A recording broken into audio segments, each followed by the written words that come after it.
Bien, algunos los he visto anteriormente, no son extraños, otros primera vez creo. Bueno, ya me conocen algunos, ya como tuvimos la primera clase. Les doy nuevamente la bienvenida para lo que son las clases de práctica en aula, bueno, anteriormente llamadas teoría, ¿no? Quizás solamente es un tema de currícula, creo que tiene también un tiempo de caducidad. Pero bueno, vamos a trabajar desde el punto de vista de lo que es las clases en sí teoría con aplicabilidad de lo que vamos a hablar en esta ocasión como las siguientes. ¿Listo? Van a variar los docentes, que dan las clases teóricas o las prácticas en aula. Y estamos considerando, a pedido de años atrás y también de algún comentario de la asistencia. A diferencia de la primera sección, bueno, creo que ni la mitad, porque vamos a valorar mucho para los que de verdad están aquí y quieren participar, y no solo asistir, sino también participar. Así que por eso no se sorprendan los que no han tenido la oportunidad de asistir. Y bueno, después para que no haya dudas, de repente lo vamos a considerar, es posible una bonificación con los que tome lista al final. Bien, vamos a hablar en esta ocasión, como primera sesión, como saben, se ha resumido en un solo semestre lo que es las clases teóricas sobre práctica en aula, a un semestre, ¿no? A 13 temas. 13 temas que son prevalentes y son de manejo clínico-quirúrgico. ¿Listo? Las bibliografías. ¿Alguno ha revisado el Washington? Si lo tienen la opción de revisarles, guía de referencia, los textos de referencia. Pero como saben, tenemos además documentos, guías de práctica clínica, artículos científicos o papers que nos van a respaldar la mejor evidencia científica posible. ¿Listo? Y siempre las pongo aquí, también en algunas diapositivas van a estar, para que profundicen. No podemos limitarnos a un texto, no podemos limitarnos a una diapositiva. Ya estamos, se darán cuenta como antesala a su internado médico y en adelante futuros médicos cirujanos y muchos con especialidad, no podemos limitar la información a una diapositiva y pensar que es la información más confiable posible. Hay información que yo trato de resumir en una diapositiva, es cierto, pero ustedes tienen tienen la iniciativa y les pido que lo revisen para que la información que ustedes, no solamente la que yo les imparta acá, sino que ustedes puedan recibir de algún docente o en hospitales, puedan tener la mejor evidencia científica al día de hoy. En este caso, estoy tomando como referencia para el manejo terapéutico de sepsis y shock séptico. Parto desde parte de la historia, desde las guías de Surviving Sepsis Campaign de 2016, si bien esto viene de mucho antes, para lo que es la tercera definición de sepsis de ese mismo año, y se ha actualizado esta guía del 2016 al 2021. La guía IETSI 2018 no se ha vuelto a actualizar, lo estamos tomando como referencias. Guías, ojo, guías de práctica clínica que son consensos, en este caso para el Perú, IETSI de Salud, MINSA, pero estas son adaptadas de guías internacionales, de sociedades con el mayor número de casos, metaanálisis, ¿no? Dentro de la pirámide de investigación médica, de investigación científica más confiable, con evidencia clara, pues se toma lo mejor. Entonces tenemos también de la New England del 2024 y recién este año, del 2026, de la revista The Lancet, para hablar un poco sobre sepsis y su manejo, sin dejar de hablar de la publicación de SOFA2 en JAMA. ¿Listo? Entonces, acá hay una parte de la bibliografía con mayor evidencia posible para que ustedes también puedan revisar. ¿Listo? Vamos a hablar entonces. Bien. El Día Mundial de la Sepsis, como les comentaba el otro grupo, cuando lo dividíamos en 2 semestres, pues coincidía casi con el primer examen, ¿no? 13 de septiembre. ¿No? Casi a la par. No había nada que celebrar, simplemente con hacer una reflexión sobre la crisis de salud global debido a la sepsis, ¿no? Hablamos de 27 a 30 millones, ¿no?, de personas con sepsis al año. De 7 a 9 millones van a fallecer, uno cada 3.5 segundos. Pero lo más lamentable es que los que logran sobrevivir a la sepsis o al shock séptico, pues tienen que afrontar algunas consecuencias, algún tipo de discapacidad y tienen mayor riesgo de mortalidad a un paciente que no tuvo sepsis. Entonces la New England habla de anualmente 48.9 millones de casos y 11 millones de muertes. En Estados Unidos, más de un tercio de muertes hospitalarias, evidentemente, se atribuyen a casos de sepsis. Los costos, miren, ascienden a 38 millones de dólares en el 2017. Por lo tanto, la sepsis es la primera causa de muerte hospitalaria y que demanda gran uso de recursos hospitalarios, estancias, medicamentos, la misma discapacidad. No solamente hablamos de pérdidas humanas, sino todo lo que representa para las familias y la sociedad en general. Así que es por eso que si bien, ¿por qué hablamos de personas con sepsis? Sí, hay un mayor reconocimiento de la sepsis. Tenemos más herramientas para poder tener una alta sospecha, discriminar, hacer un tamizaje.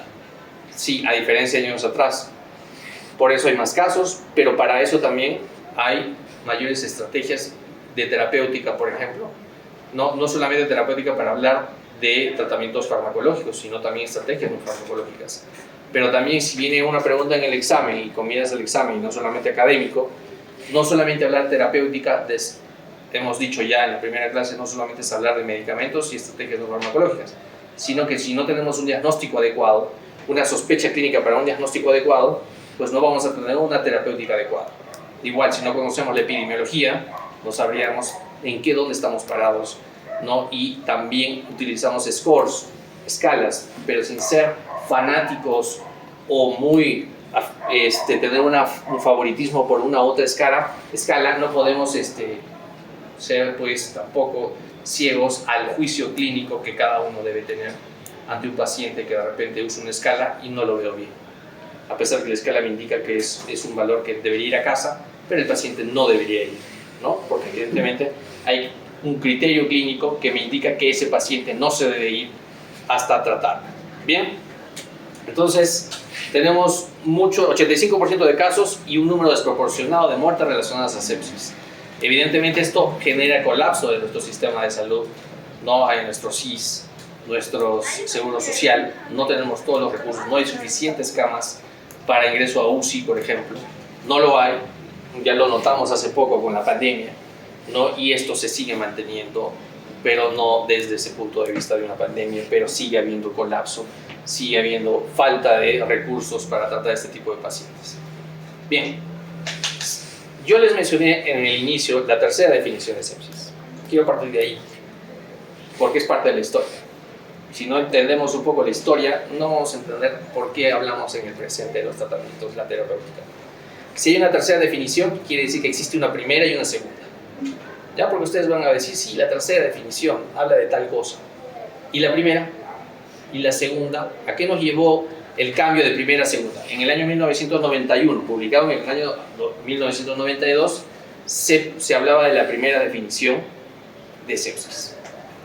Sepsis en ese año se basaba en un enfoque inflamatorio, en inflamación, que utilizaba un score, una escala. ¿Cuál? El SIRS, el Sistema de Respuesta Inflamatoria Sistémica, o como un síndrome, ¿no? Que tiene algunos criterios, ¿sí? Uno de ellos es laboratorial, un hemograma. Y se utilizaba mucho, pero el enfoque en ese año solamente era hablar un SIRS en respuesta a una infección. Era simplemente eso, hablar de sepsis. Pero había un excesivo uso de la inflamación para hablar de sepsis. O sea, un SIRS mayor o igual a 2 puntos, ya lo trataban como una sepsis, solamente podía ser una inflamación. O un proceso temporal inflamatorio que muchas veces hasta se podía autolimitar. Pero eso se revisó al año 2021. En el año 2021 ya se hablaba de una segunda definición. ¿Listo?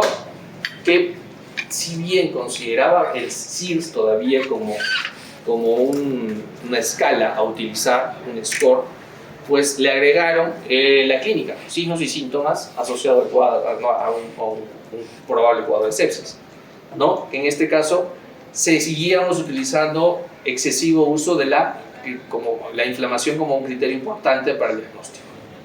Entonces, había una confusión también con la terminología. Se utilizaba sepsis y sepsis severo.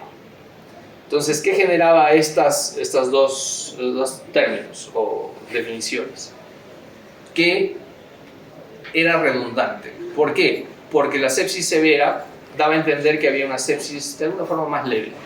Y ya de por sí, esto generaba un exceso de confianza en la terapéutica y demora, y podía evolucionar a un shock séptico y muerte, rápidamente.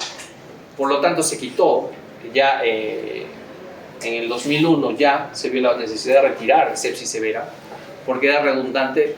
Ya de por sí hablar de sepsis, hablamos de gravedad, de un estado de gravedad del paciente. Entonces, los criterios de SIRS, para ese entonces se había hecho una crítica. Tenía una baja sensibilidad y, peor aún, una baja especificidad. Entonces, había una discrepancia entre la incidencia y la mortalidad, ¿no? Y había pacientes que de repente tenían un SIRS alto, pero el paciente estaba tranquilo y era dado de alta sin mayor problema. Y pacientes, por el contrario, a veces se tenía un puntaje de 1 con un SIRS y el paciente pues se empeoraba rápidamente y fallecía. Entonces, el término de sepsis severa se retiró. ¿Listo? Entonces, en el marco general de lo que hablamos de sepsis, una infección va a generar una alteración a nivel fisiopatológico y bioquímico. ¿Y a qué se debe esto? ¿A qué se agregaba también? Que hay un envejecimiento poblacional, ¿sí? La pirámide poblacional, hay más personas más con mayor edad y que tienen no solo la edad, sino comorbilidades, usan medicamentos, tienen un sistema inmune debilitado. Entonces, la sepsis es considerado como una importante causa de mortalidad y enfermedad crítica a nivel mundial. Y los pacientes, como les dije, que sobrevivían a un evento de sepsis, tenían un mayor riesgo de muerte en adelante, pero también podían muchas veces tener algún tipo de discapacidad física, psicológica, cognitiva, demandando gran uso de recursos para evitar o mantener esa discapacidad sin que llegue a desenlaces fatales. Entonces, había la necesidad ya al año del 91 al 2001 de reformular las definiciones y de revisarlas. Es por eso que, hablando del 91 al 2001, si bien se hicieron cambios muy pocos, agregándose la clínica, pero basado siempre en el SIRS, ¿no? Y ya se hablaba de que no había sepsis severa, pero que si no respondía a la sepsis severa en el 91 se hablaba de shock séptico, pues eso se retiró y se vio que en ese cambio de 10 años, prácticamente del 91 al 2001, el SIRS no resultaba útil para la alta sospecha de manera clínica o de alerta ante un paciente de sepsis. No representaba una mayor utilidad.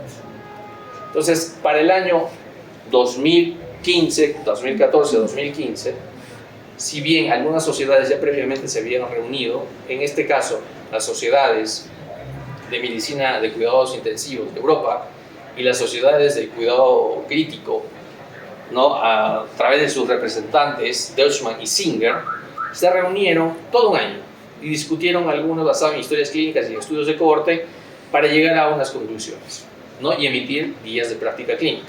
En este caso, la tercera definición de sepsis, y publicar la guía de la Surviving Sepsis Campaign al año 2016. ¿Listo? Entonces, ¿cuáles son los cambios notables aquí, ¿no?, del año 2001, que era la segunda definición, al año 2016? Y es lo que se mantiene prácticamente de 2016 a este año, que son prácticamente 10 años más, ¿no?, que hablamos ya de una disfunción orgánica, ¿no?, que amenaza la vida o que es potencialmente mortal. No ha variado mucho esta definición. Tiene que haber una disfunción orgánica potencialmente mortal, ¿no?, como una respuesta desregulada a una infección, a un foco infeccioso. ¿Listo? Evidentemente, se activan mecanismos inflamatorios, proinflamatorios y también mecanismos antiinflamatorios, como vamos a ver en la fisiopatología, y que van a dañar órganos, sistemas, tejidos, ¿no?, a nivel cardiovascular, neuronal, hormonal, metabólico, coagulativo, y la disfunción orgánica no se va a relacionar con la muerte celular, como vamos a ver ahora. Ya dejamos atrás un poco algunos conceptos, algunas definiciones. El SIRS, ¿no?, por su pobre validez discriminativa y por pobre validez concurrente, Pero, ¿qué sucede?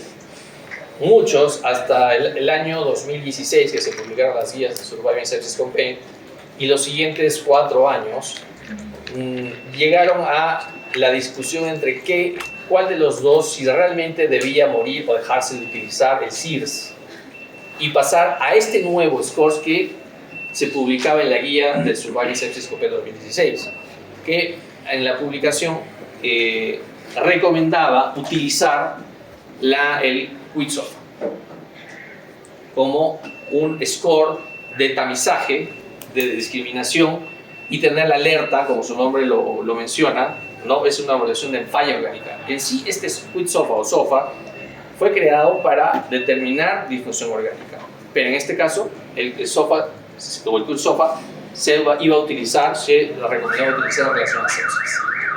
¿Por qué? Porque indicaban de que este era un score con 3 parámetros netamente clínicos, que solo eran 3, y que no tenía un parámetro laboratorial como era el SIRS, que utilizaba un hemograma para una leucocitosis o leucopenia.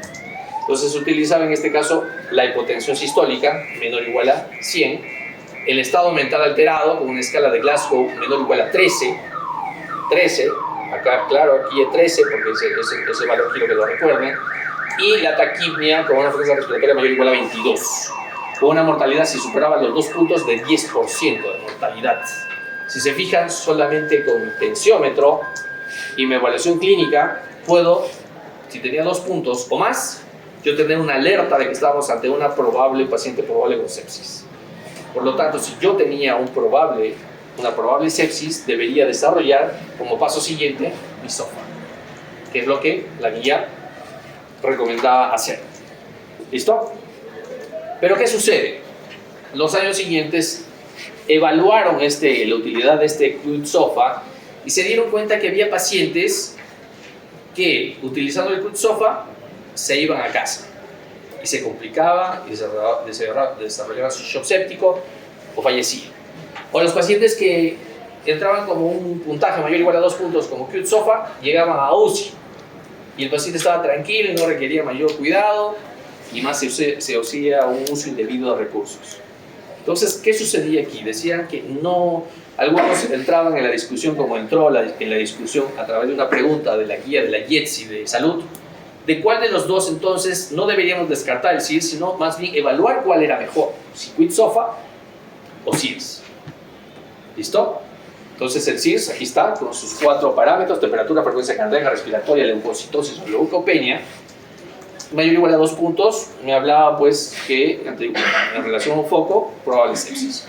Y el QIDS-SOFA, los 3 parámetros con 2 o más puntos, me hablaba de una alerta para una probable sepsis. Entonces, IETSI planteaba cuál de los dos es mejor. Revisó estos 2 estudios sistemáticos, se compararon tanto la sensibilidad y especificidad y se obtuvo los resultados que QIDS-SOFA tuvo baja sensibilidad y moderada especificidad y el SIRS tuvo una moderada sensibilidad y baja especificidad. Por lo tanto, la conclusión, ni uno ni otro era mejor, según lo que se había revisado hasta el año 2018, que se fue publicada la última guía IETSI de salud sobre sepsis y shock séptico. Entonces, ¿qué sucede? ¿Cuál era el razonamiento finalmente de la guía?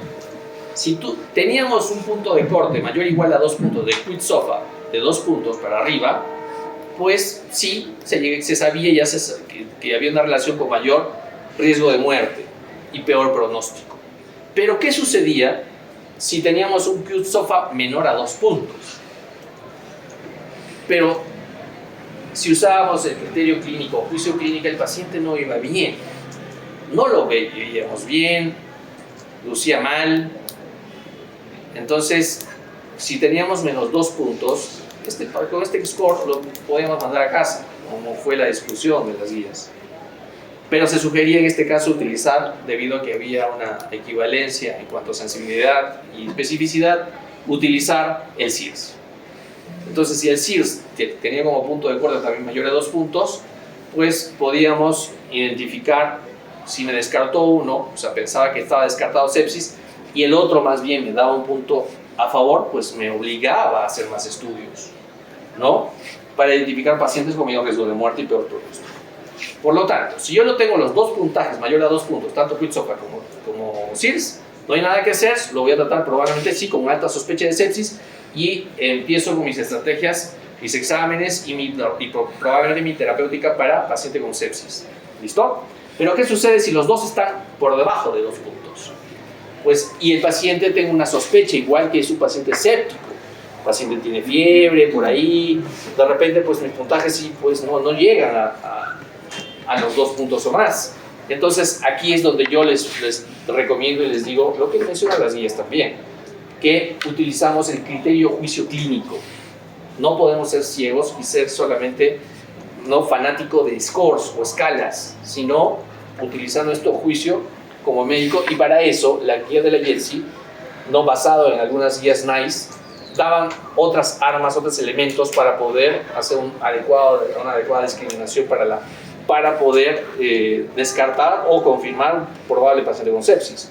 Paciente, por ejemplo, si además de todo lo evaluado en los scores, es un paciente más de 75 años, un adulto frágil, si tenía un paciente con problemas del sistema inmune debilitado, o usuario de drogas, por ejemplo, pacientes con neoplasias tratados con quimioterapias, pacientes con algún tipo de disfunción inmune, diabéticos, esplenectomizados, pacientes con enfermedades hematológicas, neoplasias, VIH, uso crónico de corticoides, medicamentos inmunosupresores, personas que han sido sometidas a cirugías, pacientes que han tenido un gran daño de piel, y mucosas, pacientes que abusaron de drogas endovenosas, pacientes con catéteres de forma permanente, pacientes hospitalizados ya de repente un tiempo, o pacientes que son gestantes con algún tipo de infecciones o abortos, siendo gestantes o puérperas, ¿no? En las últimas 6 semanas, por ejemplo, un aborto. Entonces, esto ampliaba el panorama, no solamente me limitaba a usar los 2 scores. Si están los 2 negativos, pues hay que reevaluar.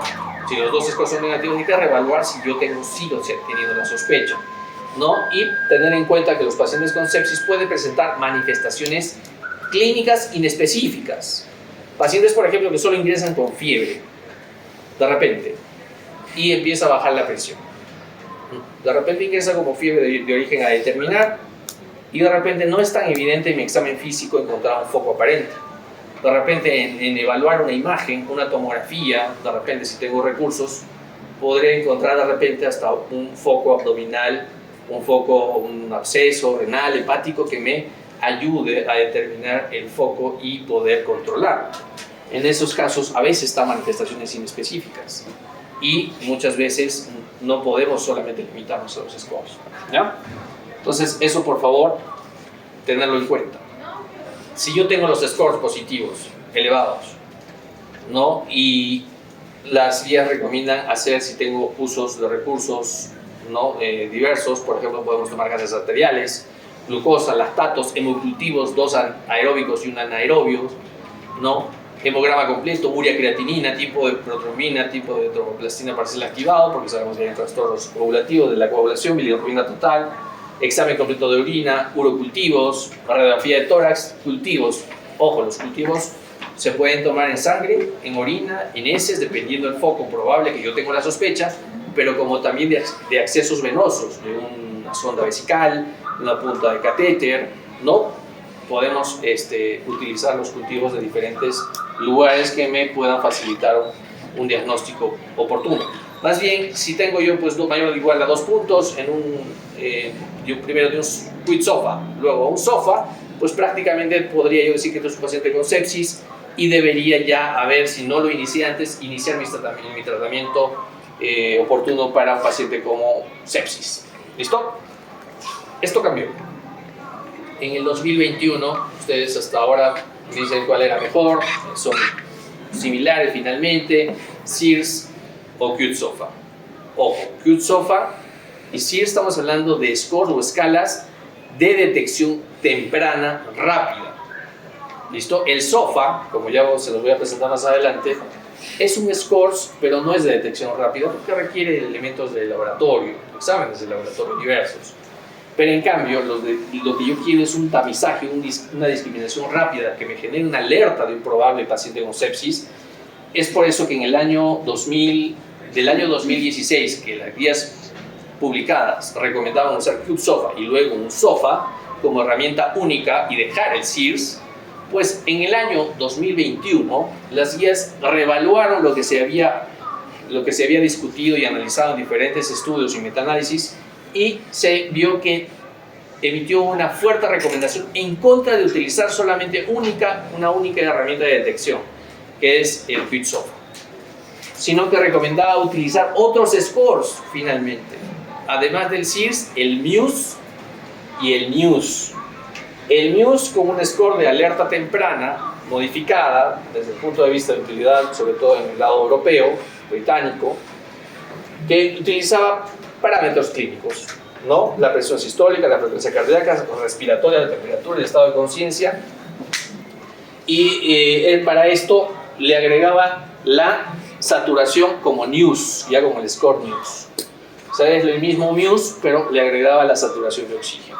Si todos se dan cuenta, son todos parámetros de evaluación clínica, no necesito laboratorio.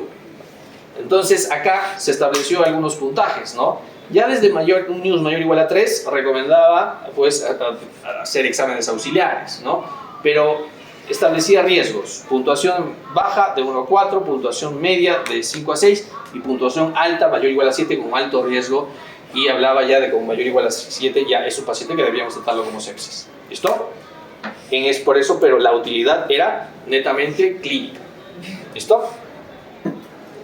Ahora bien, en el 2022 y 2023 salieron un par de estudios importantes que hablaban de que cuál era más sensible y cuál era más específico. Más sensible se hablaba del SIRS y NEWS, pero más específico, CubeSOFA.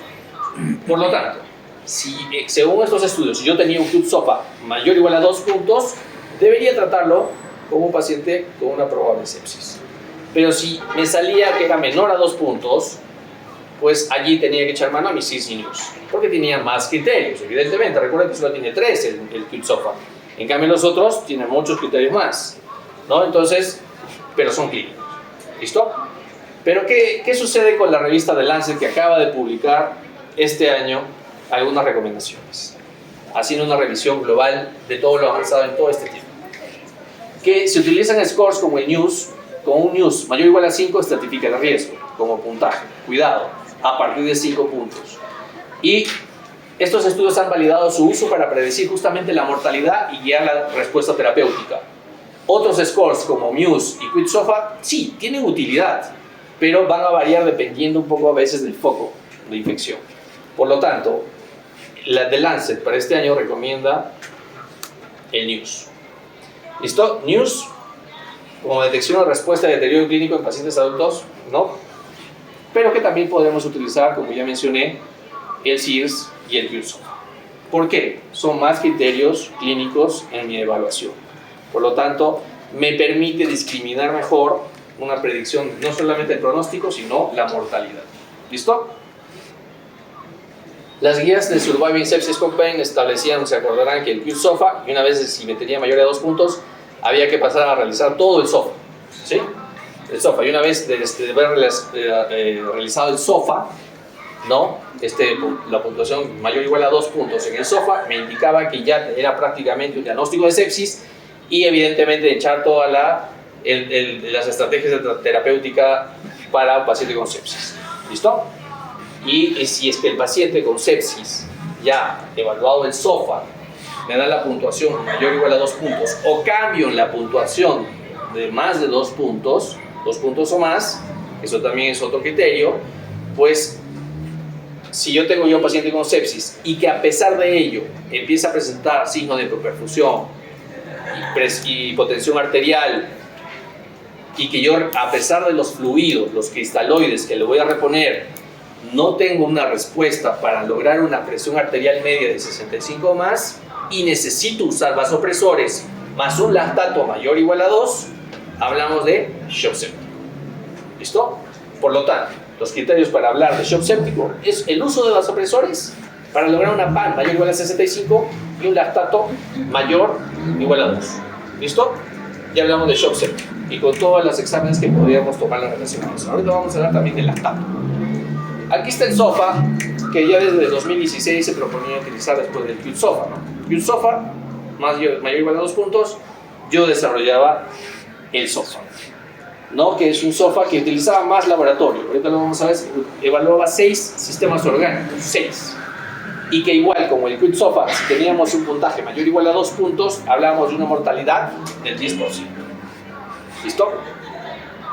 Y este era el Quick SOFA, pero es un SOFA, del año 96. Cuando se originó este score, pues fue diseñado, como su nombre lo dice, para evaluar una disfunción orgánica. No fue creado directamente para la utilidad en sepsis, pero debido a las guías utilizaron este SOFA dirigido a un enfoque hacia el paciente con sepsis. Entonces, como ven aquí, te usaba 6 parámetros, 6 sistemas. Como ven aquí, daba una puntuación de 0 a 4. Eso, miren, desde el año 1996 hasta casi 30 años, hasta principios del año pasado, 2025, se venía utilizando este score de SOFA. Pero ¿qué sucede? En octubre del año pasado sale una actualización del SOFA a SOFA 2. ¿Por qué? Porque evidentemente ya era una necesidad la actualización, porque el anterior SOFA no consideraba terapias actuales como el ECMO, la oxigenación a través de membrana extracorpórea, las cánulas de alto flujo, ¿no? El uso de diversos vasopresores o medicamentos, la consideración del delirio, el uso de drogas para el delirio, en fin, no consideraba varios aspectos y los puntos de corte eran diferentes, ya han ajustado a la realidad actual.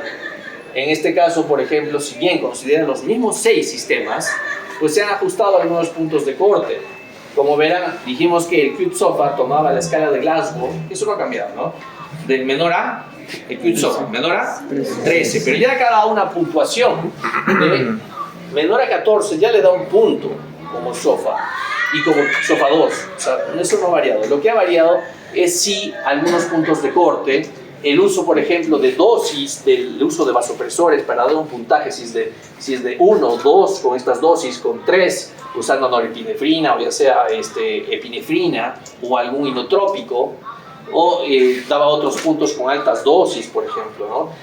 También en la parte respiratoria, ya no solamente antes se utilizaba el punto de corte para 0 puntos mayor a 400, ahora usa más de 300, el PAFI.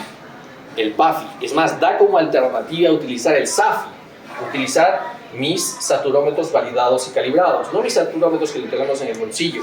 Saben ustedes que sus saturómetros, a medida que baja la saturación menor a 80, 88 hacia abajo, pues el valor ya no tiene mucha confiabilidad en el resultado de la medición de la saturación de oxígeno, ¿verdad? Porque no son calibrados y no son de todo validados y tienen pueden sesgar y generar un error en la medición. A diferencia de los saturómetros calibrados hospitalarios, ¿no? Que tienen otro sistema y son reconocidos a nivel mundial justamente por su validación y calibración.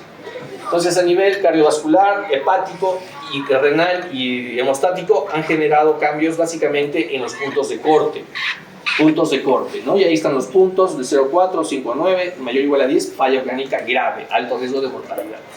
Esto fue publicado en octubre en la revista JAMA del año pasado, pero tiene unas limitaciones hasta el momento. Si bien es un score reciente, tiene algunas limitaciones que será para manejarlo a futuro, por ejemplo, en trabajos de tesis, que de repente pues alguno de ustedes te intentará o alguien validarlo en lugares fuera de UCI, porque este score, SOFA 2, ha sido utilizado y validado solamente en el primer día de ingreso a salas de cuidados intensivos. Esa es una gran limitación. No ha sido validado en salas de hospitalización, en salas pediátricas. No ha sido. Es más, se excluyó de la validación o del SOFA el sistema gastrointestinal y el sistema inmune por falta de datos que no eran consistentes. El área bajo la curva, que da un equilibrio de sensibilidad y especificidad, prácticamente le daba a favor un 0.79 o 0.77 el SOFA 2 en relación al SOFA clásico anterior del año 96. ¿Listo? Entonces, este score seguramente dará que hablar, seguramente ustedes lo escucharán en las salas de hospitalización futuramente, porque seguramente se validará, de hecho que sí, si es que ya no lo es. Entonces, tengan en cuenta que hay algunas cosas que han cambiado, como el ECMO, ¿no? Que es un sistema con todos los recursos necesarios. Idealmente se validó pues, en la UCI, donde tenía una UCI con todos los recursos necesarios.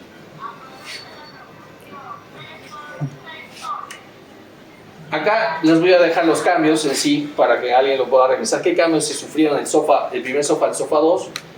Algunos cambios ha habido, definitivamente, como ya les he mencionado. Algunas cosas allí se les he puesto lo más importantes, mantienen los 6 sistemas, por ejemplo. Lo neurológico, pues sí, usando el Glasgow, ¿no? Pero como les dije, da puntuación a los fármacos cuando el paciente presenta un estado de delirio. El PAFI ha cambiado los puntos de corte en 300 o 125, 150, 75, han variado. Si tiene un CPAP como modo ventilatorio, una presión continua, una presión positiva continua en la ventilación mecánica, o si no, usa, por ejemplo, un ECMO o también una bomba de contrapulsación aórtica en el aspecto cardiovascular, le da puntaje específico. Igual cambió los puntos de corte en el sistema renal, en el sistema hepático y de coagulación, ¿no? Por ejemplo, en menos de 50 plaquetas ya le da un puntaje de 4 y antes era menos de 20.000 plaquetas. Ojo, no solamente me interesa la puntuación, porque da de 0 a 4 puntos en un puntaje total de 0 a 24, sino que tengo que evaluar cuántos sistemas, órganos están afectados para establecer más o menos la mortalidad. Si tengo más de 2 sistemas, órganos afectados, 3, prácticamente es más del 50%. 50% como lanzar una moneda entre vive y muere. Más de 3 órganos afectados, prácticamente estamos hablando de que el paciente tiene mayor riesgo de morir. Ni hablar de con 4 o 5 órganos afectados, además de sumar la puntuación. ¿Listo? Entonces, una vez que yo he establecido el SOFA 2 y ya establecí mi diagnóstico como paciente séptico, paciente con sepsis, pues tengo que saber determinar o establecer cuándo estamos ante un paciente con shock séptico. Evidentemente acá establece algunos parámetros, porque si es un paciente con shock séptico, estamos hablando de más del 40% de mortalidad. ¿Cuándo hablamos de un paciente con shock séptico? Es un paciente que tiene una sepsis y que ha evolucionado un shock séptico. ¿Por qué? Porque no responde a fluidos para mantener una PAN mayor o igual a 65, una presión arterial media, ¿no? Hay una formulita para eso, ¿verdad? Entonces, si yo no tengo una PAN con mis fluidos mayor o igual a 65, pues tendré que es refractario a fluidos, tendré que usar vasopresores. ¿Cuáles? Norepinefrina, como vamos a ver, y otros. ¿Para qué? Con la finalidad de lograr esa PAN mayor o igual a 65 que me permita buenos signos de perfusión sanguínea y con ello permitir que el tratamiento pueda llegar a toda la economía del sistema orgánico, ¿no? El lactato, mayor a 2. Tiene que haber lactato mayor a 2, pero ojo acá con el lactato. Ustedes conocen el lactato como un marcador de metabolismo anaeróbico, por glicólisis anaeróbica, glucosa, ¿no? Que se obtenía, las células la utilizaban, las células musculares, hematíes y otras células de la economía, para utilizarla para formar el sustrato de piruvato y así lactato. Pero en estados de ¿qué? De hipoxia, de hipoperfusión. Esto normalmente se conocía así, pero para hablar de sepsis no se va a considerar como un resultado del metabolismo anaeróbico en estados de sepsis, de hipoxia, de hipoxemia, sino se va a considerar como un estado simplemente de disfunción celular mitocondrial. ¿Ya? No se va a considerar. ¿Por qué? Porque vamos a tener pacientes con un lactato normal y que el paciente está séptico o que esté presentando un shock séptico. ¿Ya? Por eso aquí, según The Lancet de sepsis de este año, el lactato, si bien es esencial, un lactato más elevado puede indicar mayor mortalidad, más riesgo de muerte, pero no necesariamente, ¿no? La ausencia de hiperlactatemia no excluye gravedad. ¿Listo? Cuidado, hablar de lactato, es por eso que les hago énfasis en ello. Bien, ahora bien, la fisiopatología. La fisiopatología hay que entenderla un poquito porque ya ustedes habrán escuchado hablar de los famosos PAMS y DAMS, ¿no? Que de ahí parte. Tenemos un foco que va a generar, pues, lo que llaman el rótulo o la placa del patógeno, que es justamente el PAMS, que son patrones moleculares asociados al patógeno, que van a generar un DAMS, patrones moleculares asociados a daño o peligro. Y que esto va a generar una señalización y una cascada inflamatoria con actividad de leucocitos, ¿no? De secreción de proteínas, de trampas extracelulares de neutrófilos, la activación del complemento, la glicólisis aeróbica, ¿no? Que va a generar energía, ¿no? Y esto va a generar a la vez un agotamiento del sistema inmune de forma fisiopatológica. Va a haber una inflamación, un estado proinflamatorio, pero esto va a generar una activación del sistema inmune de forma antiinflamatoria, compensatoria, con agotamiento y aumento de la mielopoiesis, disminución de la linfopoiesis y un aumento de la muerte de linfocitos, expansión de células o aumento del número de células T regulatorias, en fin, y todo esto va a generar que, si bien pudo haber mejorado en la forma compensatoria el paciente, puede desencadenar en un desenlace fatal debido a este agotamiento del sistema inmune. Y que, si ya tenía una infección bacteriana, puede haberse agregado una micótica, una viral y terminar de complicar al paciente. Debido a este mecanismo que antes era conocido como este SIRS, como síndrome de respuesta inflamatoria sistémica, y este CARS, como un síndrome de antiinflamatorio de compensación sistémica. ¿Listo? Entonces, y ahorita lo voy a mostrar. Y todo esto va a generar que un daño a nivel microvascular a través de los NETs, ¿no? Como ya mencioné, trombosis, ¿no? Disminución del sistema fibrinolítico, permeabilidad vascular capilar con un tercer espacio y disfunción orgánica finalmente a través de los diferentes sistemas. Todo esto va a depender de quién, de factores del patógeno, de la carga, de la virulencia y la replicación o la multiplicación bacteriana, ¿no? El microbioma, a diferencia de la microbiota, ¿no? Y la disponibilidad de nutrientes, y va a depender también del paciente, ¿no? De su edad, de sus comorbilidades, de su sistema inmune venido a menos, y los factores genéticos que lo pueden predisponer. Y esta es otra revista que lo menciona de otra forma, los DAMS y los PAMS, que van a generar todo el daño. Y acá, justamente lo que les decía básicamente, si bien va a haber un estado proinflamatorio, procoagulante, antifibrinolítico, con especies de radicales libres, ¿no? de oxígeno, podemos tener justamente el CARS o la respuesta antiinflamatoria compensatoria por agotamiento fisiopatológico secundario, con aumento de interleuquina 4 y 10, ¿no? En general. Y todo esto va a generar un estado de inmunosupresión sumado a los otros efectos sistémicos que me van a dar el estado proinflamatorio, complicando al paciente y generando isquemia en los tejidos y falla multiorgánica. Falla multiorgánica que se puede, ¿no? representar con un síndrome de distrés respiratorio agudo, un shock séptico con hipotensión, signo de hipoperfusión, lesión renal aguda, los AQI 1, AQI 2, AQI 3, encefalopatía séptica, una anemia del paciente crítico, que puede haber una miopatía o una miocardiopatía por sepsis, ¿no? Puede haber también miopatías o polineuropatías del paciente con enfermedad crítica. ¿Listo? Como les mencioné arriba en el esquema del SIRS y el CARS, anteriormente se pensaba que el CARS se iniciaba al finalizar el SIRS, pero no, pueden haber formas mixtas que coexistan, como en este caso, como menciona la imagen, que pueden empezar al mismo tiempo, ¿no? Y generar, como les dije en la actualidad, este agotamiento del sistema inmune de forma secundaria. Ahora bien, hablar de sepsis es determinar cuál es las causas más frecuentes de sepsis.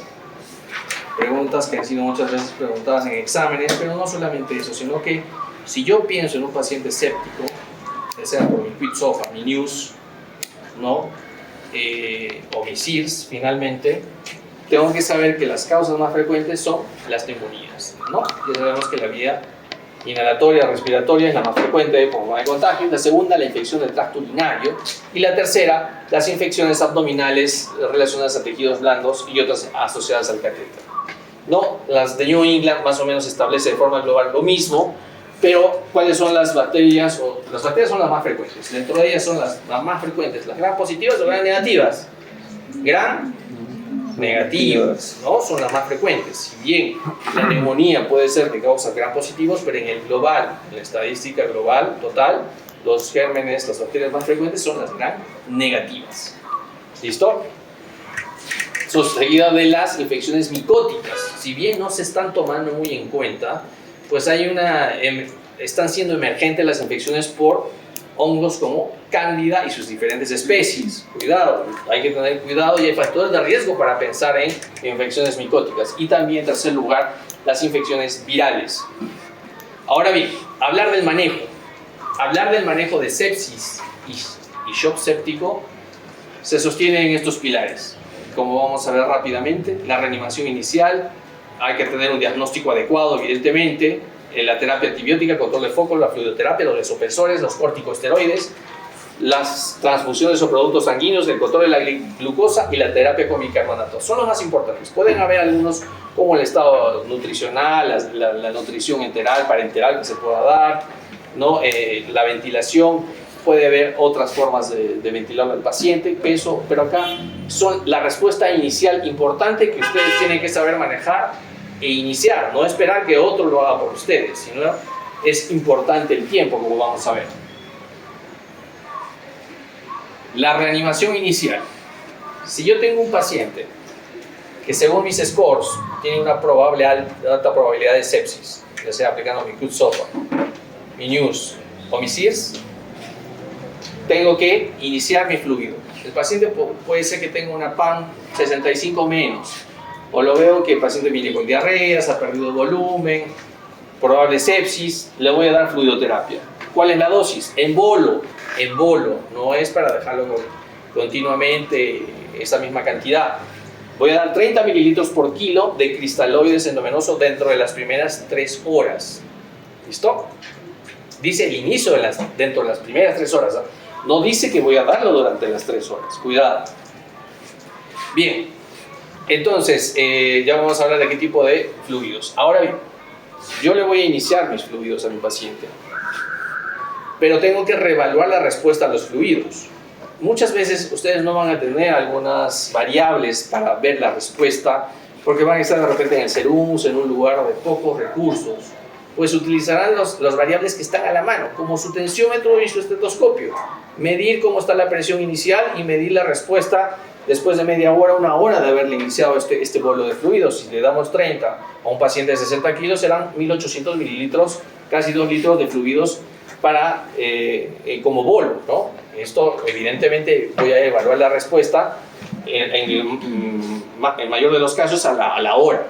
Lo voy a evaluar a través de mis variables hemodinámicas, como son mi frecuencia cardíaca, mi presión arterial sanguínea, mi saturación de oxígeno, mi frecuencia respiratoria, la temperatura, que el paciente tenga una diuresis, que empiece a miccionar, ¿no? Mi presión y mi diuresis, eso si no tengo recursos, ¿no?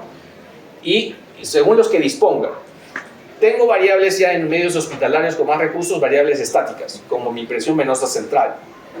Esa es una variable estática que ya no se utiliza tanto, pero todavía es válida, medida a través de un catéter venoso central, justamente en mi vena cava superior, ¿no? Colocar un catéter y a través de una medición del punto cero, que es a través de la altura de mi aurícula derecha, ¿no? Medirla de forma electrónica o de forma manual, a cuánto eleva la salida de un líquido de cloruro o de la sangre misma hacia un valor que entre 0 y 10, que es el valor normal, y si es mayor a eso o de repente valores bajos, y dependiendo de mi estado de perfusión voy a determinar si la presión venosa central es baja, pero bueno, eso es un manejo ya que no se está utilizando mucho. La presión capilar pulmonar, diámetro de vena cava inferior a través de un focus o la ecografía, pero lo que se propone es utilizar variables hemodinámicas. ¿Y cuáles son? A la cabeza se prefiere la variabilidad de presión de pulso. La variabilidad de presión de pulso se puede utilizar una fórmula que está en cualquier literatura, más del 12%, buena respuesta a líquidos, menos del 12%, mala respuesta a los fluidos. Pero simplemente se puede obtener restando la presión sistólica menos la presión diastólica. El valor por encima de, en este caso, más de 40 o más, o sea, si la sistólica es 120 y 80 la diastólica, y tengo 40 o más, quiere decir que este paciente sí me está respondiendo a fluidos. Pero si la diferencia entre la sistólica y la diastólica es menos de 40, entre 120, el paciente por ejemplo tiene una sistólica de 120 y tiene una diastólica de 60, hay una gran diferencia. Quiere decir que este paciente no está respondiendo a fluidos, ¿ya? Si la variabilidad del pulso, la presión del pulso, es más de 40, quiere decir que hay una mala respuesta a fluidos. Ejemplo, 120 es 60. ¿Listo? Es más de 40, por lo tanto, mala respuesta. Si es una buena respuesta, quiere decir que hay una variabilidad de pulso 40 o menos. Otro parámetro, variable hemodinámica, la variabilidad de volumen sistólico. Esto ya es una fórmula que se utiliza igual para el 12%. 12% de igual manera. Más del 12% buena respuesta, menos del 12% mala respuesta. La elevación pasiva de las piernas, de los miembros inferiores. Simplemente echarlo, levantarle las piernas con un aumento del gasto cardíaco del 10%. ¿Qué quiere decir? Que me mejora la presión arterial sistólica, la diastólica, el simple hecho de levantarle las piernas. Esa es una variabilidad clínica de utilidad. ¿Listo? También el lactato. El lactato también me sirve, pero obviamente lo tengo que medir, el lactato inicial y el lactato después de una hora para comparar, remedir el lactato. El tiempo de llenado capilar, como saben, en sepsis se usa el tiempo de llenado mayor de 3 segundos como un tiempo alargado de llenado capilar, ¿verdad? No se utiliza el de 2 segundos. ¿Cómo se utiliza? ¿Cómo se hace? A través de la vitropresión o la presión en el pulpuejo del dedo y se mide cuánto tiempo tiene. Si es menor de 3 segundos, si es que tiene un buen tiempo de llenado capilar. Si es mayor de 3 segundos, pues es que no tiene un buen llenado. Y es una variable hemodinámica válida para ver la respuesta a fluidos. Y el score de Mottling es el score de Mottling o de moteado o de lívidos reticulares que se hace en los miembros inferiores, en la rodilla, como punto de partida, y se van haciendo un halo entre 5 puntos, dependiendo el halo que se va formando de forma circular, ¿no? Partiendo de la rodilla hasta la parte superior del muslo, ¿no? Si es que tiene mayor 5 puntos más, la circunferencia es mucho más grande, que llega hasta la parte superior del muslo, quiere decir que tiene mal pronóstico, mala respuesta a fluidos. El score de Mottling o de moteado. Muchas veces basta solo mirarle los muslos, las piernas al paciente y está todo moteado con lívidos reticulares en toda la pierna para decir que este paciente probablemente no tiene buen pronóstico y un alto riesgo de mortalidad. El objetivo, la PAN, la presión arterial media de 65 o más. Cuidado, hay que guiar la reanimación para normalizar el lactato. Yo le tomo un lactato de 3, tengo que buscar que el lactato sea menor de 2. ¿Listo? Los objetivos, ya les dije, mi presión, mis variables, pero también que objetivos es que el paciente tenga una diuresis horaria mayor o igual de 0.5 mililitros kilo hora. Bueno, cuando utilizamos presión venosa central, hasta de 8 a 12. La saturación venosa capilar de oxígeno mayor a 70 y la gradiente entre la parte venosa y la arterial de CO2 menor a 60. Esta es una variable, un objetivo importante que se utiliza mucho en las UCIs, por ejemplo, ¿no? Simplemente tomar los gases arteriales tanto en la parte venosa como en la arterial y hacer una diferencia, ¿no? Y si es menor a 6, pues ese es el objetivo que se logra, ¿no? Como un objetivo inicial de una buena reanimación. Ahora bien, las guías IETSI de salud utilizan el lactato, ¿verdad? El lactato, ya lo hemos dicho, está sujeto a discusión. Ya no solamente se considera metabolismo anaerobio, sino también como disfunción celular, pero sí se ha visto que realmente hay una evidencia que entre el lactato más elevado, mayor riesgo de mortalidad, mayor mortalidad hospitalaria. Eso creo que hasta el momento no se discute mucho esa relación. Los pacientes que tienen una sepsis y lactato mayor igual a 2 tienen mayor riesgo de muerte, ¿no? Igual, si tenemos una PAN que no logramos mayor a 65 y un lactato mayor a 2 y no responde a fluidos, estamos hablando de shock séptico. Diagnóstico.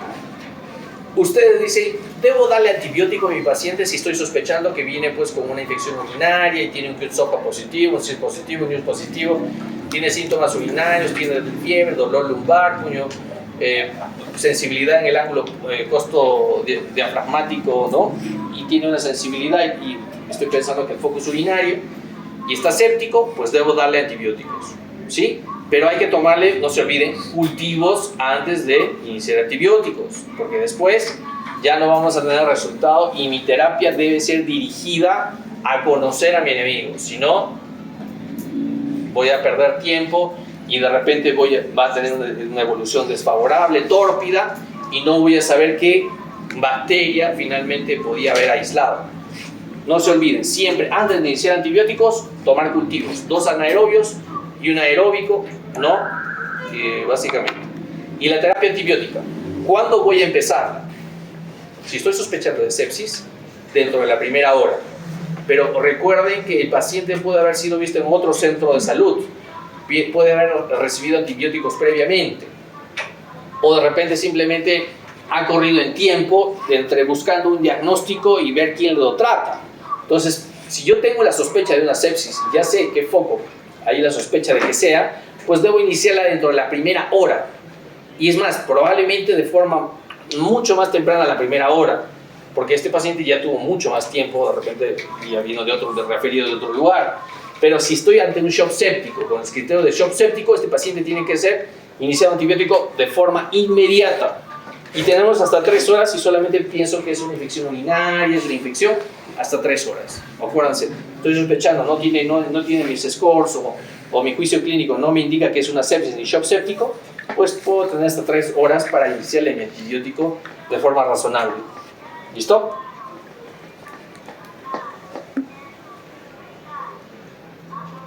Bien. The Lancet de este año, basado en las guías NICE, es mucho más objetivo, porque utiliza el NEWS y su puntaje para determinar la antibiótico-terapia. Por ejemplo, si tengo un NEWS mayor o igual a 7, como vimos un puntaje alto, la primera hora para iniciar tratamiento antibiótico porque lo considero una sepsis. 3 horas para un puntaje entre 5 y 6.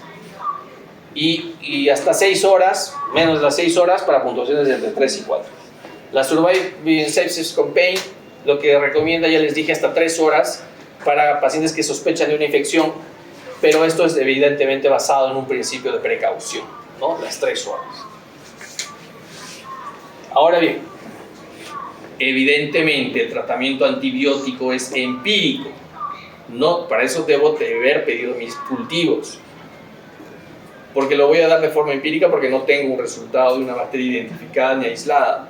Lo voy a dar empíricamente, un antibiótico de amplio espectro, que pueden ser 1 o 2 antibióticos, dependiendo. Si yo tengo un shock séptico, lo más probable es que dependiendo de mi foco, la sospecha de un foco, voy a iniciar de repente hasta 2 antibióticos.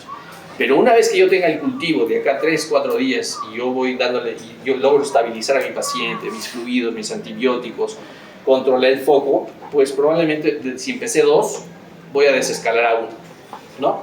Evidentemente viendo mi sensibilidad antibiótica, ¿no? Mi sensibilidad a través de su concentración inhibitoria mínima, ¿no? Dependiendo a qué antibiótico es sensible, si tiene una sensibilidad, si es sensible, si tiene una sensibilidad intermedia o si es resistente. En base a eso voy a ver qué antibiótico, si mantengo el mismo, desescalo o lo roto o lo cambio.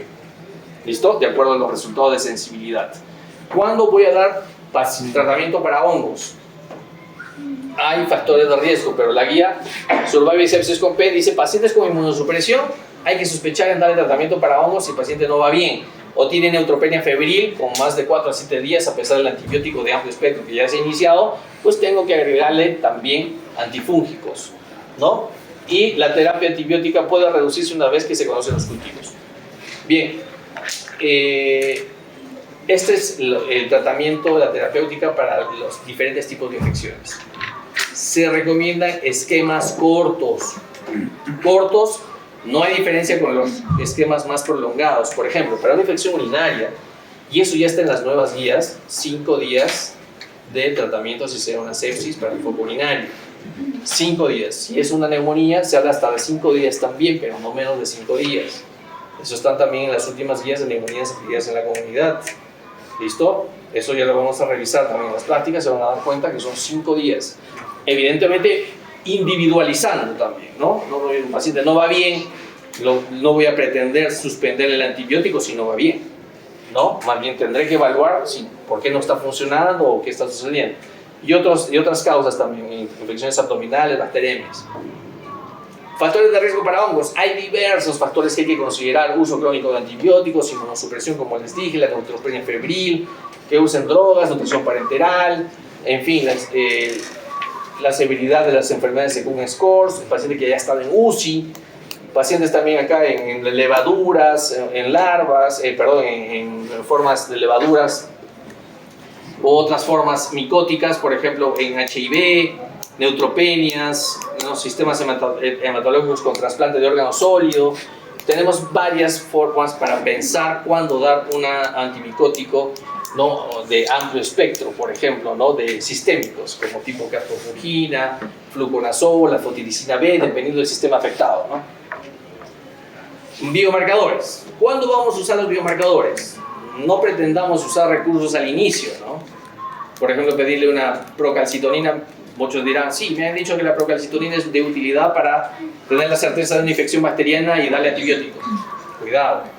Para sepsis o como cualquier otro foco infeccioso, la procalcitonina como biomarcador se utiliza no para decidir el inicio del tratamiento antibiótico, sino para suspenderlo. ¿Listo? Sí, si bien lo puedo solicitar, lo puedo comparar finalmente, ¿no? Pero si no tengo recursos, no voy a perder tiempo pidiendo una procalcitonina o así sea una proteína C reactiva. Bien, en cuanto al beneficio de la terapia antibiótico endovenosa, la IETSI también dice que hay que darlo, pues ya dijimos, para sepsis la primera hora, para shock séptico de forma inmediata. Y si solo considera una infección, si cumpla criterios según los scores o mi juicio clínico para sepsis, pues hasta 3 horas. ¿Listo? IETSI es algo que también menciona lo mismo, algo similar. Terapia empírica para que hubiera agentes microbianos los más probables, dependiendo del foco sospechoso. Y hay que controlar el foco. De nada sirve que yo dé mi mejor antibiótico, mis mejores vasopresores, mis fluidos oportunos, si no controlo un foco. Si yo tengo un absceso hepático, un absceso renal, perirrenal, o de repente yo tengo ya una infección de un acceso venoso, de un catéter, de una sonda vesical que está 1 mes y está toda infectada, pues evidentemente tengo que retirar esos excesos venosos, tengo que cambiarlos, tengo que rotarlos, tengo que retirar o cambiar la sonda vesical, tengo que tomar una imagen y drenar ese absceso hepático, perirrenal, tengo que drenarlo, ¿no? Porque por más, o debridarlo, porque por más que demos todo el tratamiento necesario, si no, ese es un tema que siempre discutimos con los cirujanos. Y ustedes, de repente, yo desde el punto de vista clínico, pues muchas veces el paciente, pues quieren que el cirujano esté estable hemodinámicamente. Y tiene un absceso que necesita entrar a la sala para ser drenado. Por ejemplo, un absceso hepático grande, importante. No les pongo un ejemplo que muchas veces no. El paciente está con aminas, está con oxígeno, está estresado, está con dosis moderadas, altas de aminas, y si por ello, idealmente, pues es que el paciente esté sin aminas, sin oxígeno, ¿no? Pero a veces no es así. Y el paciente tiene que entrar a sala a drenarse. Pero muchas veces entramos entre la discusión y la discrepancia que ellos exigen que el paciente esté hemodinámicamente estable. Muchas veces se entiende para ellos, para la parte quirúrgica, que no use aminas, que no use oxígeno. Lamentablemente eso no va a pasar. Y el paciente tendrá que entrar a sala con las medidas hemodinámicas de soporte hasta que no se solucione y se controle el foco. Evidentemente, ¿no? Y ese es un tema que siempre está a discusión. Lamentablemente, pues, yo sé que se asume un riesgo de entrar a sala. Sí se va a asumir un riesgo.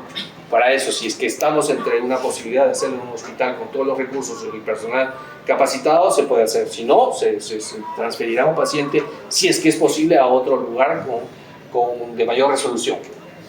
Control de foco. Les dije ya, esto ya lo dije, si no se controla el foco muchas veces esto es determinante en la estabilidad hemodinámica. No lo vamos a lograr si no se controla el foco muchas veces. La rápida eliminación de dispositivos de acceso intravascular, ya también los mencioné, la fluidoterapia, los cristaloides. ¿Cuál vamos a utilizar como cristaloides? ¿Cuál? Cloruro de sodio. En la década pasada. Ya no se usa cloruro de sodio, salvo que no tenga más remedio que utilizarlo. Pero usaremos soluciones balanceadas. Lactato de rinque. Y si no tenemos, evidentemente, el cloruro de sodio no nos queda otro remedio. Pero evidentemente ya sabemos que el cloruro de sodio tiene sus riesgos, ¿no? ¿Qué riesgos tiene? Tiene alto contenido de sodio y alto contenido de cloro. Mayor riesgo de ¿qué? Acidosis metabólica hiperclorémica. Mayor riesgo de generar lesión renal aguda y si lo tienen, empeorar esa lesión renal aguda. Entonces, las soluciones balanceadas como lactato de Ringer o solución de Harman, ojo, cuidado, alguna vez vino en el examen, solución de Harman, ¿cuál será pues esa solución de Harman? es equivalente, es un sinónimo a decir una lactato de Ringer. Si es verdad que en el origen del diseño de la solución había pequeñas diferencias, en la actualidad se toma indistintamente como soluciones iguales, ¿ya?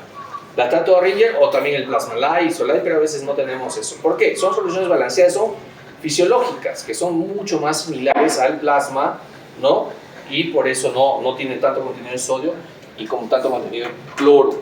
Pero ustedes dirán, y siempre me han preguntado a alguien por ahí, doctor, pero si le damos más lactato de Ringer y tiene lactato de 3, no es finalmente el lactato efectivo en el cambio hemodinámico entre el intravascular y el extravascular. Finalmente no va a haber un cambio ni aumento en el cambio en el lactato. Es distinto, ¿ya? Esto no es un metabolismo de piruvato lactato. Este simplemente es una solución mucho más balanceada que simula el plasma sanguíneo. Entonces, no vamos a ver cambios en el pH, por ejemplo, ni en el lactato. No, o sea, para que puedas mejorar. Evitar el uso de almidones, se sugiere evitar también el uso de gelatinas, ¿no? También el uso de albúmina de forma individualizada. La albúmina sí reciben grandes volúmenes, pero de forma individualizada se puede utilizar sobre el uso de cristaloides. Y acá les dejo una tabla comparativa de los coloides y los cristaloides, ¿no? Ya sabemos que en relación al cloruro de sodio, el lactato de Ringer, el Plasma Light, Isolite y otras más, ya hablaremos en las clases prácticas un poco sobre el manejo de trastornos hidroelectrolíticos y el equilibrio ácido-base, sobre este tipo de soluciones, los cristaloides, ¿no? Y no tanto hablaremos los coloides, como dijimos, no son de utilidad ahorita, sino los cristaloides balanceados. Las recomendaciones, ya dijimos, la IETSI también utiliza los 30 mililitros dentro de las 3 horas. De hecho, el diagnóstico de la probabilidad de sepsis, ¿no? 30 mililitros por kilo, como bolos. ¿Listo? Entonces, si son 60 kilos, ya dijimos, 1800 casi 2 litros, ¿no? Y siempre las medidas, evalúan la respuesta con medidas hemodinámicas, variables hemodinámicas, si es que es posible las dinámicas en vez de las estáticas. Vasoactivos, vasopresores, y ya estamos llegando a la parte final. La norepinefrina es el medicamento del vasoactivo de elección de inicio. ¿Por qué? ¿Por qué no la adrenalina? ¿Por qué no la dopamina? ¿Por qué no la dobutamina? Que son vasoactivos, ¿no? Porque tiene menor riesgo de efectos adversos sobre lo que es las taquiarritmias y la isquemia de miocardio, ¿no? Por eso se prefiere la norepinefrina como primera elección en las dosis que vemos allí, desde 0.2 a 1.3 microgramos kilo minuto. Es como una bomba de infusión. Y si no se logra el APAN objetivo, hay un segundo vasopresor que ya hay mayor evidencia y en las guías ya se recomienda, que es la vasopresina. La vasopresina en la dosis que vemos ahí, 0.01 a 0.0.3 unidades por minuto. Antes se decía de que en qué momento utilizábamos el segundo vasopresor. ¿En qué momento? Había la duda. Pues se ha establecido algunos rangos ya, cuando la norepinefrina esté entre el 0.25 a 0.5 microgramos kilo minuto, en vez de seguir aumentando la norepinefrina, cuando vemos que ya están esas dosis moderadas, hay que arrancar con el segundo vasopresor. Y si a pesar de 2 vasopresores no se logra, la guía recomienda usar adrenalina o epinefrina. Lo digo así porque hay unos, me sucedió en un examen que me decía, doctor, ahí dice epinefrina, no dice adrenalina. No podemos estar a estas alturas haciendo ese tipo de confusiones. Cuidado. Entonces, si a pesar de 2 vasopresores no se logra un APAN objetivo de mayor o igual a 65, se sugiere agregar epinefrina o adrenalina. ¿Listo? Ahora bien, ¿en quiénes uso dopamina? Pacientes seleccionados con bajo riesgo de taquiarritmias o bradicardias, ¿no? Que tengan bajo riesgo, pero es muy complicado a veces, mejor evitarlo utilizar y evitar el uso de esas dosis bajas de dopamina en pacientes para protección renal, tampoco se recomienda. Por lo tanto, la dobutamina, ¿en quiénes se utiliza? Solamente en pacientes sépticos o shock séptico y que tengan disfunción miocárdica, cardíaca, solamente en esos casos, y con hipoperfusión persistente, solo en esos casos vamos a utilizar dobutamina. ¿Listo? No hay en otros casos. Si hay una evidencia clara de que tengamos disfunción cardíaca, tenemos de repente un infarto de miocardio, una insuficiencia cardíaca aguda, ¿no? Con un ecocardio que me diga que hay una falla, fracción de eyección baja, ¿no? De forma aguda, con un signo de hipoperfusión, pues usaremos dobutamina, ¿ya? Sobre la adrenalina o sobre la norepinefrina. Vasopresores también. ¿Por dónde las voy a administrar los vasopresores? Antiguamente, ni tan antiguamente, se le decía, no le puedes iniciar vasopresores si no tiene un catéter venoso central, ya sea subclavio, o sea un posterior, con una yugular interna de acceso posterior. Si no lo tenías, decían no. Las guías recomiendan, si no hay experiencia, no hay la posibilidad de hacerlo de forma inmediata, se puede dar por vía periférica, vía venosa periférica. Y si se puede cambiar a medida que pueda aumentar la dosis, se puede cambiar dentro de las primeras 24 horas. O sea, no es una indicación ahorita iniciar vasoactivos si no tengo una vía central. Lo puedo iniciar vía periférica, pero sí podemos cambiarla dentro de las primeras 24 horas. ¿Listo? Ahora bien, ¿cuándo inicio vasopresores? Siempre alguno me preguntó, doctor, ¿cuándo voy a empezar vasopresores? Ya le di fluidos. Evalúo mis variables hemodinámicas y no va bien este paciente. No responde a fluidos, la PAN no logra más de 65, sigue en 60. El paciente lo veo mal, tiene trastorno de la conciencia, la presión no sube. ¿Cuándo voy a iniciar? ¿Cuál voy a iniciar? Norepinefrina, ¿sí? Las guías en este artículo de 2022 decía que dentro de las 6 horas es razonable iniciarle vasopresores para reducir mortalidad. En la actualidad, The Lancet y las guías actuales se puede utilizar la primera hora o sin que veamos una finalización del bolo de los fluidos. O sea, que podemos iniciarlo a la hora o antes de la primera hora. Si vemos que el paciente no levanta, no aumenta la PAN, la presión arterial media, y el paciente en vez de repente está igual o peor, pues iniciaremos norepinefrina, bomba de infusión. ¿Listo? La vasopresina será mi segundo vasoactivo a utilizar. ¿Para qué? Para reducir las dosis en este caso de norepinefrina, mejorar la presión arterial y evitar las dosis de la toxicidad por norepinefrina. ¿Listo? ¿Y cuándo vamos a usar vasopresina? Cuando la norepinefrina esté en dosis moderadas. No esperamos llegar a dosis altas, porque ahí empieza la toxicidad, los efectos adversos. Cuando la norepinefrina es 0.1 o 0.2 microgramos kilo minuto. ¿Listo? Ahora bien, este artículo, y como van a encontrar varios, hay un vasoactivo que es emergente y se está utilizando mucho, que es la angiotensina 2, sobre todo en cuidados intensivos. El problema es que a veces no está disponible, pero es el tercer vasoactivo vasopresor que se puede utilizar, que hay cierta evidencia que indica que puede haber una respuesta a través de un mecanismo de vasoconstricción arterial y venosa, una liberación de aldosterona y aumento de la vasopresina endógena, a través de este estudio A23, que es el más importante, pero muchas veces no está disponible. Si no está disponible, el tercer vasopresor a utilizar es epinefrina. Epinefrina, si persiste la hipotensión, existe un componente también cardiogénico, puede haber, pero ya hemos dicho de elecciones dopamina, y hay hipoperfusión persistente. ¿Listo? Cuando las dosis de norepinefrina estén entre 37 y 133 microgramos por minuto, no confundir con las dosis de 0.5 a 1.7 microgramos kilo minuto, no en un paciente de 80 kilos. ¿Listo? Sería entonces, esa es la forma escalonada. ¿Listo? Norepinefrina, dosis moderadas, en vez de subirlas, agrego vasopresina. Dosis moderadas, podemos agregar, si no tengo angiotensina 2, adrenalina. Y esta de Lancet también, de forma escalonada, de Lancet dice norepinefrina, vasopresina, pero ya no menciona ni angiotensina ni adrenalina, menciona el uso de corticosteroides. ¿Listo? Y eso ahorita vamos a hablar. Entonces, el uso de norepinefrina tiene menores tasas de mortalidad y evidentemente por evitar arritmias cardíacas, ¿no? Esa es una ventaja a favor del uso de la norepinefrina. Igual, para lograr la PAN arterial media de 65, no es de primera elección. En otras bibliografías mencionan, ¿no? Esto se los pongo como referencia porque menciona, si no se logra con la norepinefrina, lo continúo con vasopresina, adrenalina y en algunos casos fenilefrina.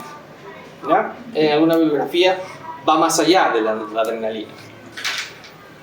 Entonces, la YETSI decía que, esto es 2018, que la PAN debe ser más de 65, mayor o igual a 65, pero no más de 80. Porque más de 80, tratar de pasarse de la PAN más de 80 ya significa mayor riesgo de efectos adversos de las catecolaminas al pasarnos de 80. Ya se mencionaba eso en la JETSI, ¿no? Entonces, lo que menciona la Lancet de este año es que debemos manejar la PAN entre 65 y 70, justamente para evitar el efecto potencial dañino de altas dosis de catecolaminas. O sea, está bien que yo si tengo una PAN 65, 68, 70, listo, no necesito llevarlo a más. Si lo mantengo ahí, bueno, en mi ley allí, y ahí lo mantengo. No necesito más porque ahí empieza, yo por subirle en mi infusión de noradrenalina, puedo generar efectos adversos y el paciente complicarse con un ataque de arritmia o una isquemia miocárdica. Y bien, segundo vasopresor, vasopresina, y de Lancet indica allí la hidrocortisona, corticosteroides. Ahora la pregunta es, ¿por qué utilizo corticosteroides en un paciente con shock séptico? Refractario, sería shock séptico refractario. Los corticosteroides no se utilizan porque es parte del tratamiento, sino que ya hay una falta de respuesta a vasopresores. ¿Y cuál es la razón de usar corticosteroides? ¿Cuál es la razón? Creo que, bueno, yo lo expliqué en extenso en el grupo anterior, pero lo voy a aclarar, ¿no?, de forma un poco más para que tengamos un poco de tiempo. Los corticosteroides, ya les dije que hay un sistema inmune, ¿no?, como parte de una respuesta inflamatoria, proinflamatoria y antiinflamatoria. Evidentemente va a haber el estrés de la sepsis va a generar un agotamiento del cortisol, como las catecolaminas endógenas. Entonces va a haber una insuficiencia suprarrenal debido a la sepsis. Ese es un mecanismo. Que voy a suplir la depresión de corticoides endógenos y aminas endógenas. ¿De qué manera voy a suplir las aminas endógenas? Por lo que las corticosteroides van a sensibilizar los receptores adrenérgicos para que mejoren la acción de los vasopresores. ¿Listo? Y van a sobreexpresar los que no estaban expresados adecuadamente, los van a sobreexpresar y van a sensibilizar los receptores no adrenérgicos con los corticosteroides. Además, los corticosteroides tienen una acción mineralocorticoide, además de una acción corticosteroide, ¿verdad? Una acción mineralocorticoide con retención de agua y sodio.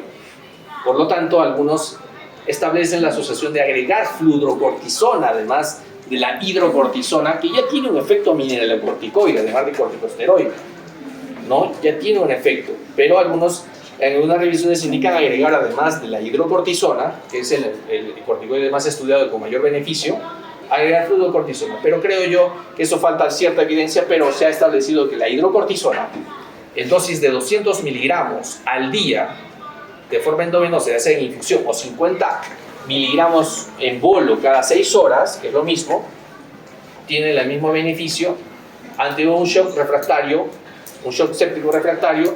Cuando ya utilizamos 2 vasopresores, eso se utilizaba normalmente, pero haciendo más objetivos, se puede iniciar cuando la norepinefrina o la adrenalina estén en mayor o igual a 0.25 microgramos kilo minuto y no hay una respuesta. ¿Listo? Corticosteroides, ya sabemos cuándo utilizarlos. ¿Listo? Cierto que sí, siempre es discutible y es debatido este tema de corticosteroides, ¿no? Ya lo menciona aquí, igual casi de la misma manera, como lo mencionaba acá. ¿Dónde está? Creo que lo mencionaba por este lado. Similar acá, lo vamos a dejar, lo vamos a resaltar por aquí. Es lo mismo, pero acá dice, cuando utilizo los corticosteroides. Cuando pasen más de 4 horas después de iniciar vasopresores y no tengo una buena respuesta, y cuando las dosis de noradrenalina alcanza o supera los 0.25 microgramos kilo. ¿Listo? Normalmente lo utilizamos. Ya no me respondía a 2 vasopresores en dosis moderada, utilizábamos corticosteroides. Pero siendo más objetivos, 4 horas o más, sin respuesta a dosis moderadas, ya te uso 1 o 2 vasopresores, ya mejor utilizar corticosteroides como un shock séptico refractario. Transfusiones. Esta clase lamentablemente antes la tenemos en extenso. ¿Cuándo transfundo? De forma restrictiva, paquetes globulares, por ejemplo. Si yo tengo un paciente con una hemoglobina menor a 7, gramos por litro, por decilitro, menor a 7, deberíamos dar una transfusión de sangre de un paquete globular de forma restrictiva, 1 por 1. O sea, no porque tenga 5 le voy a dar 3, 4 paquetes. No. Comparativamente, se ha establecido que darle una transfusión de sangre a un paciente que tiene menor a 7 tiene el mismo beneficio y disminución de la mortalidad si tuviesen 9 o más. ¿Cuál es la ventaja? Evitar los riesgos y los efectos adversos de las transfusiones. Por ejemplo, el trali, el taco, ¿no? Las hemólisis, las reacciones transfusionales. Entonces, por eso es mejor darle de forma restrictiva. Si tiene 6, un paquetito que pase de 7 y su efecto de hemoglobina mayor a 7 llega por 7, 7.5, no va a tener el mismo beneficio en la mortalidad si tuviese de 9 a 10. O sea, ya sabemos que un paquete globular mejora un gramo, un poco más de hemoglobina, ¿no? De gramo de hemoglobina por decirlo. Salvo que tengo una isquemia miocárdica, y ahí sí tengo que no esperar a 7, 8 o 9, de 8 a 9 para darle una transfusión, ¿no? O que tenga una hipoxia severa, una hemorragia aguda. Si los recuentos son menos de 10.000, en ausencia de sangrado aparente, y cuando los recuentos son menos de 20.000, si el paciente tiene un riesgo significativo de sangrado, transfundo plaquetas, concentrados plaquetarios o aféresis. Y se recomienda un recuento más alto de plaquetas si vamos a hacer una intervención, una cirugía, un procedimiento o está en sangrado activo. La glucosa. ¿La controlo o no la controlo? Sí, empeora el pronóstico si tengo glucosas más de 180, mayor o igual a 180. Aumenta la mortalidad, aumentan los riesgos, por lo tanto debo enfocarme en bajar menos de 80. ¿En cuánto? Tampoco bajarme mucho, porque la hipoglicemia, mayor riesgo de hipoglicemia por debajo de 144, por eso lo tengo que mantener entre 144 y 180. ¿Con qué? Con terapia de insulina. ¿Qué insulina? La glargina, la Lantus, la cristalina. ¿Conocen las insulinas? ¿Sí? ¿Cuál es la única insulina, al menos disponible, que se utiliza por vía endovenosa y por vía parenteral subcutánea, por ejemplo? ¿Cuál es la única? Tenemos, por ejemplo, la Lispro, la cristalina, la NPH, la Lantus. La única que se usa endovenosa y subcutánea es la insulina cristalino regular. Y como su nombre lo dice, es cristalina. La NPH es lechosa o media turbia. La glargina también es cristalina, pero tiene una duración de 24 horas, es la más fisiológica. ¿Listo? Entonces, ¿hago controles de glucosa cada 1 a 2 horas? Sí, controlo mi glucosa cada 1 a 2 horas con mi infusión de insulina. Evidentemente, si estoy en la UCI o estoy en un medio hospitalario, tengo que manejar mi infusión de insulina 1 a 2 horas, ¿no? Para evitar la hipoglicemia o que esté yendo bien mi control de glucosa. Si está más estable, ya cada 4 horas. Van a escuchar ustedes cuando uso bicarbonato. Ponle bicarbonato, está con acidosis metabólica, está con pH de 7.28, con disminución del bicarbonato. Ponle bicarbonato. ¿Sí? No. Cuidado. El bicarbonato de sodio solamente hay que evaluar el riesgo-beneficio. Solamente se va a utilizar el bicarbonato en pacientes en estado de gravedad o de acidosis metabólica grave, con un pH menor o igual a 7.2, y cuando hablemos de crisis hiperglicémica, todavía con el pH sea menor a 7. Y ustedes ya verán que en estados, por ejemplo, de cetoacidosis diabética, ¿por qué el pH es de 7? Bajo de 7, o sea, si hay 6.9, porque prácticamente los estudios, no hay estudios casi que han evaluado en pacientes por debajo de 7, es prácticamente incompatible con la vida. Solamente en esos casos de gravedad y con lesión renal aguda se utiliza el bicarbonato. Solamente en esos casos de mayor gravedad se usa el bicarbonato de sodio. Antes, lo que podemos generar es un perjuicio en el paciente y empeorarlo. Pero se ha visto que cuando el paciente está en un estado de gravedad prácticamente casi compatible ya con la vida para poder hacer un estudio, se ha visto el riesgo-beneficio a favor del beneficio. ¿Ya? Evitar el uso de bicarbonato solamente para mejorar la hemodinamia o mejorar los requerimientos de vasopresores no es la finalidad en pacientes con acidemia láctica inducida por hipoperfusión con pH mayor o igual a 15, 7.15. ¿Listo? Ya sabemos. Lesión renal aguda más un pH menor o igual a 7.2, solamente en esos casos se recomienda utilizar bicarbonatoso. Y ventilación, ya para terminar, ventilación mecánica. En la pandemia de COVID, ¿por qué fallecían tantos pacientes a veces en sala de hospitalización si estaban con un ventilador mecánico? ¿Porque el COVID hizo lo suyo y empeoró? Lamentablemente no. La gran mayoría de pacientes fallecía por la experiencia en el uso del ventilador mecánico. Es verdad que muchas veces es como en la pandemia, lamentablemente, es como sus compañeros que, digamos, ustedes se titulan muchos de acá un año, en abril, y ya en mayo estaban trabajando en pandemia COVID, ¿sí? Apenas se titulaban, si terminaban ustedes el internado, se titulaban todos felices, vino la pandemia y fueron al hospital. Y estos conceptos básicos que lamentablemente no se pusieron en práctica a veces con un ventilador, que ahorita lo vamos a ver, los valores, como el PIB alto sobre el bajo, ¿no? La presión positiva al final de la expiración, conceptos básicos como también en algunos casos la posición prona para pacientes adultos con dificultad respiratoria, como un PAFI menor a 150, o como por ejemplo si tenían necesidad de una cánula de alto flujo, ¿no? Se prefería la cánula de alto flujo en vez de una ventilación no invasiva o la invasiva, darle la chance de un CAF antes de llegar a una ventilación mecánica invasiva, pues mejoraba el pronóstico, ¿no? Y según algunos protocolos, volúmenes tidales o volúmenes corrientes bajos de 6 mililitros por kilo, presiones plató menor a 30, simplemente en la programación del ventilador. Si no se tenían cosas básicas, lamentablemente el médico que estaba aquí no tenía conocimientos básicos del manejo de un ventilador, simplemente el paciente necesitaba un ajuste en el ventilador y no se daba, el paciente fallecía. El paciente fallecía, no por el COVID muchas veces, sino porque falta de repente a veces de la experiencia en el manejo del ventilador. Y eso sucedía en sala de hospitalización. Los médicos de UCI lamentablemente no se podían multiplicar, a veces no podían ir, o sea, es por eso que hay que conocer algunas cosas básicas del manejo del ventilador mecánico. Como ya también les dije, la posición prona, ¿no? De 6 a 18 horas, mejoraba muchas veces el estrés, ¿no? La CAFS, el cánula de alto flujo, ¿no? Y los parámetros básicos ventilatorios.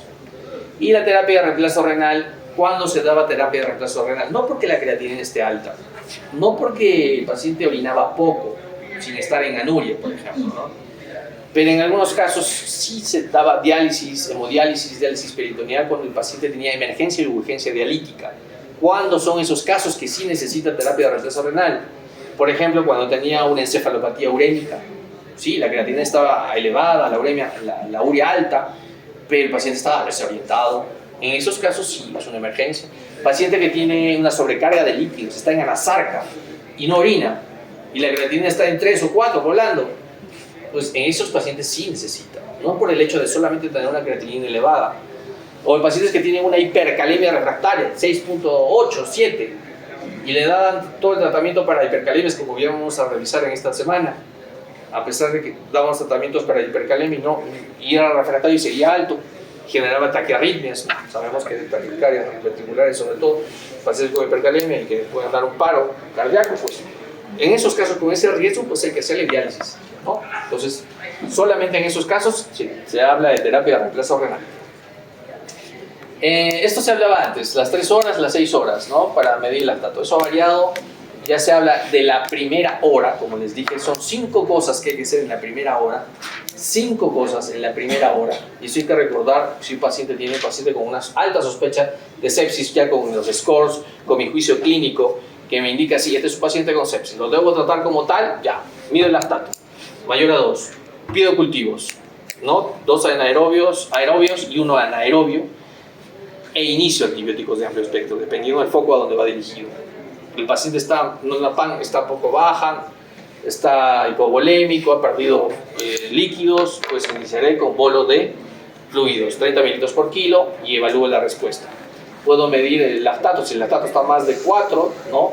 Y está de repente con hipotensión, pues agregaré vasopresores. ¿Para qué? Para mantener la PAN mayor o igual a 65 y no pase de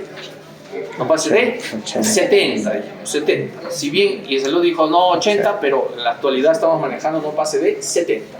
65 por el efecto tóxico de las catecolaminas. Bien.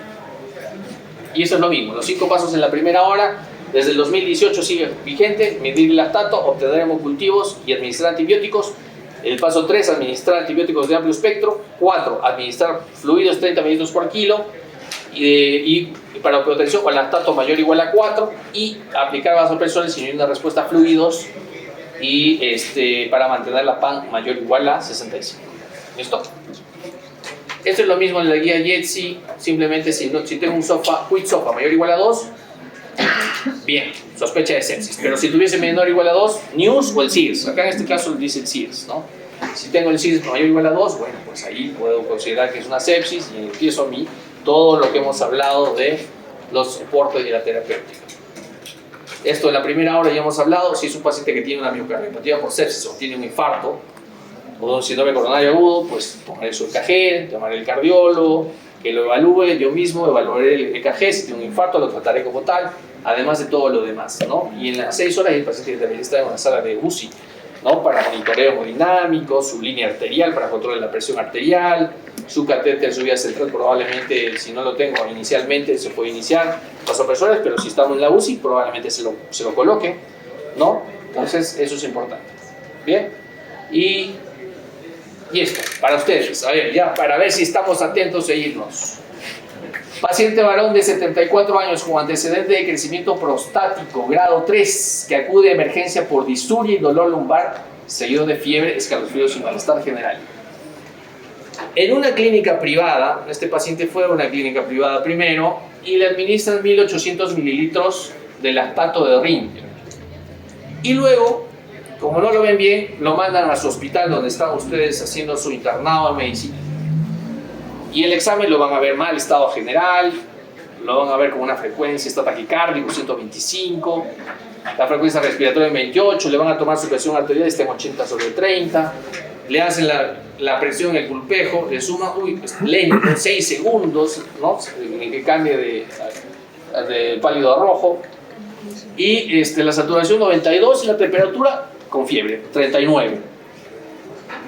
¿Qué paciente estamos frente a qué paciente estamos y cuál es el manejo terapéutico? ¿Qué harían ustedes? Le van a tomar gases arteriales urgente, le van a dar antibiótico-terapia empírica endovenosa de inmediato, noradrenalina por vía endovenosa periférica, colocar oxígeno por cánula vinasal o le van a dar una carga de volumen de 7 mililitros por kilo de lactato de Ringer. A ver, levanten la mano y comentamos, sin miedo. ¿Quién me comenta el caso? ¿Frente a qué paciente estamos? ¿Y cuál es su opción terapéutica a seguir de forma prioritaria? Prioritaria. Es un poco como una pregunta de examen. A veces así les gusta tomar los exámenes, pero bueno, lo vamos a hacer de esa manera. ¿Quién? A ver. La C, no la adrenalina. La C. Ok. La pregunta es, nos hemos mandado la respuesta, ¿no? Si yo a la suerte me mando, puede ser que la acierte. La pregunta es, para haber llegado a esa respuesta, ¿qué paciente es? ¿Un paciente con sepsis? ¿Sepsis severa? ¿Shock séptico? ¿O una infección de un foco? Shock séptico. ¿Qué criterios tenemos que considerar para saber si es un shock séptico? La PAN menor a 65. La PAN menor a 65, 80/30 de presión arterial, si traigo la formulita, sí, me sale que la PAN es menor a 65. Ya, pero ese será un criterio solamente para considerarlo shock séptico. No responde a fluidos. No responde a fluidos. Porque ya le 1800 le dieron de lactato Ringer, ¿está bien? ¿Está bien que le haya iniciado 1800 de lactato Ringer a este paciente de 74 años? ¿Sí?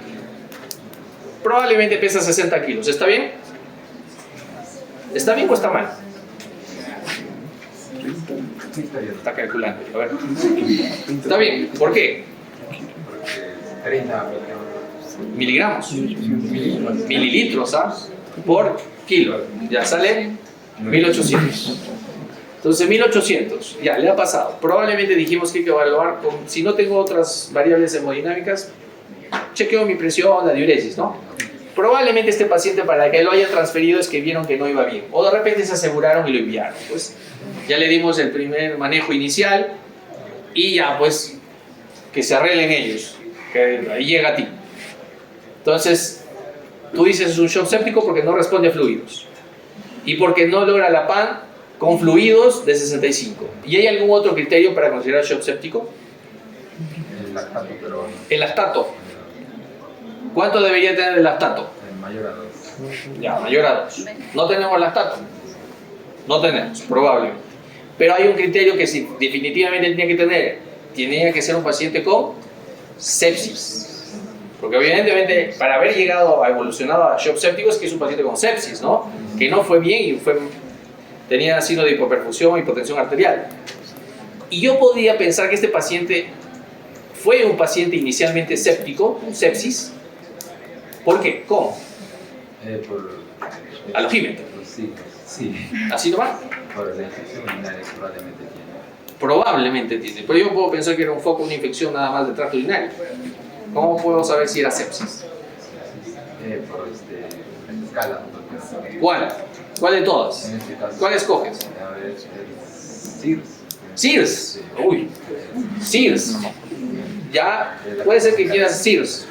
Temperatura, frecuencia cardíaca, hemograma. Pero tienes ya más de 2, porque el SIRS con más de igual a 2 puntos ya pienso que probablemente sea sin pecar de ser muy inflamatorio, ¿no? ¿Cuál? Tengo temperatura ya, 1. Otra, respiratorio, ya, pero bueno, ya no tienes hemograma, puede ser, y lo confirmarías con un QT-SOFA. ¿El QT-SOFA qué evalúa? Era más sencillo evaluar un QT-SOFA, ¿no? ¿Qué evalúa el QT-SOFA? El estado mental. Ya, Glasgow. Ojo, si el paciente simplemente ya tiene palabras inapropiadas, inadecuadas, quiere decir su nombre y dice otra cosa, ya al menos ese tiene un Glasgow de 13 para abajo, o sea, ya me cumple un criterio. ¿Ah? Ya, y el otro es la presión sistólica. ¿Cuánto es en QT-SOFA? Menos de 100 la sistólica, menor o igual a 100. Tiene 80. Ya. Y la frecuencia respiratoria, mayor o igual a 22. Ya, ahí cumple 2. ¿Y el otro cuál era? Estado mental. ¿Menciona el estado mental? No menciona. Entonces ya con SIRS y con el otro ya tengo yo probablemente esa alta probabilidad de sepsis. Ya si quiero ser más fino uso el NEWS, pues no, ya la saturación, bueno, acá está 92. ¿La saturación está bien? ¿Qué dicen los demás? ¿Están bien? Sí. No necesita oxígeno.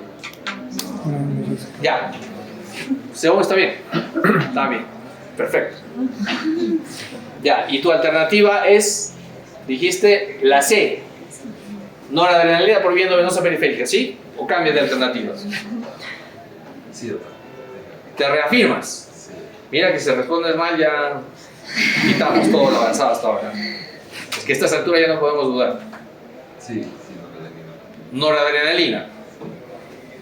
Y alguien te puede decir, doctor, la enfermera, tu compañero, pero doctor, necesita antibióticos inmediato, dentro de la primera hora.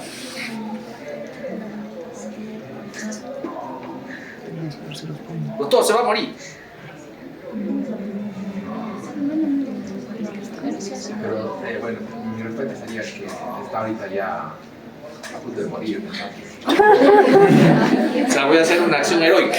Para mantener la presión, para subir la presión, la mano, porque si no hay antibióticos, a veces se mueren, ¿no?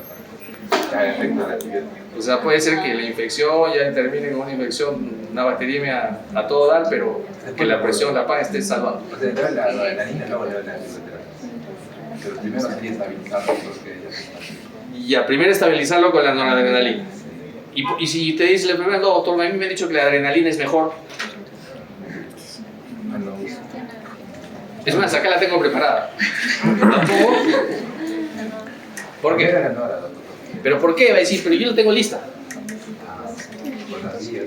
Ah, por las guías. Ah, mucho doctor, ya, ni hablar. Si te van a leer las guías, debe ser por algo. Pero en sí, viene tu compañero, ya, no me chamulles. ¿Cuál es el por qué? ¿Por qué no adrenalina y no adrenalina o no vasopresina? O no dobutamina. Por su farmacología, porque sobre todo actúa en factores alfa, periféricos. Ya estaba todo muy bien, pero ¿no? Ha ido ahí como que lo hemos mencionado, ¿sí? Ya, lo vamos a pasar, pero hay que tener claro que la norepinefrina es de primera elección porque es el que menos potencialmente efectos tiene. ¿Qué efectos tiene?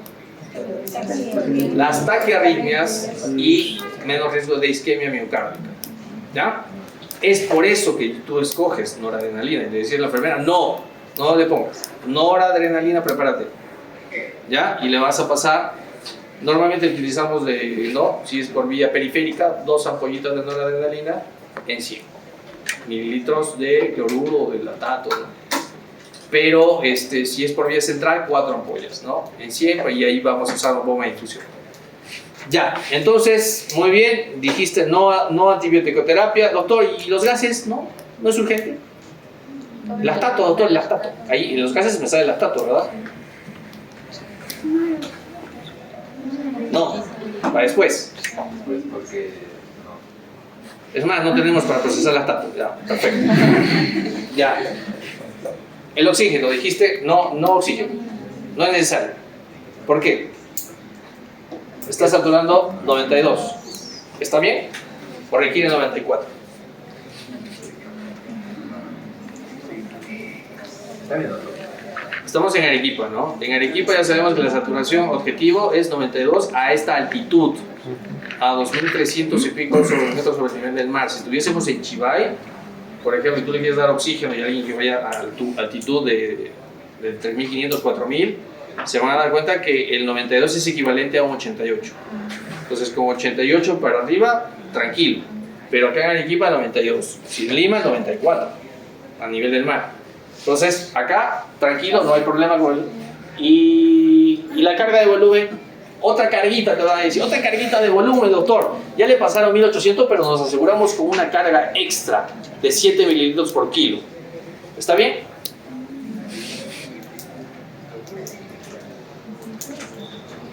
No, creo que no, doctor. Ya, no es prioridad. En algunos casos se puede dar una carga extra, pero no hay que perder tiempo. O sea, acá ya no nos respondió cuánto demoró en el traslado, a cuánto tiempo deberíamos recomendarle dar la noradrenalina como vasopresor, y con eso terminamos. Primera hora. Sí, primera hora o antes. ¿Ya? No demora. ¿Listo? Entonces la respuesta correcta sí, es noradrenalina, mejora la perfusión y después el antibiótico. Ya evidentemente mejorando la perfusión, la biodisponibilidad va a ser mejor. ¿Ya? Listo. Gracias a todos. Está muy bien. Bien, hemos terminado. Ah, no. ¿Cómo? Mira, uno. ¿Me da tiempo? Mira que estoy repartiendo puntos para todos. Ese es fácil. Paciente varón de 70 años con cuadro infeccioso abdominal. Pasa a UCI. Le administran norepinefrina en infusión a dosis elevadas. Paciente se encuentra soporoso, llenado capilar inadecuado, la presión arterial 70-40, la frecuencia cardíaca 115, frecuencia respiratoria 22, saturación 89, la FIO2 le están poniendo oxígeno. ¿Cuántos litros? FIO2 28. 2 litros. Lactato 3.5, acidosis metabólica 7.22, bicarbonato 13, presión parcial de CO2 33, sodio 134, potasio 3.4, glucosa 180, hemoglobina 7.5, hemograma con 20.000 leucocitos, abastonado 5. ¿Cuál es la conducta a seguir? Ya, con esta es rápida y breve. ¿Cuál es la respuesta? A ver, levante la mano y terminamos. A ver. Es para mí la alternativa B. La B. La primera opción de vasopresores de norepinefrina, que se podría iniciar con vía periférica de vía central, y el bicarbonato porque el pH sí está en el 7,22, e insulina porque la glucosa pasa en está en el 180, ¿no? Que es mayor o igual a 180. ¿Sí? ¿Alguien más está de acuerdo? ¿O estamos en desacuerdo? ¿Alguien más? ¿Alguien que me diga estoy de acuerdo? ¿Estoy de acuerdo? No, pero ya hemos participado. ¿Alguien más? Solo dos. A ver. A ver, ¿estamos de acuerdo o estamos en desacuerdo con esa respuesta?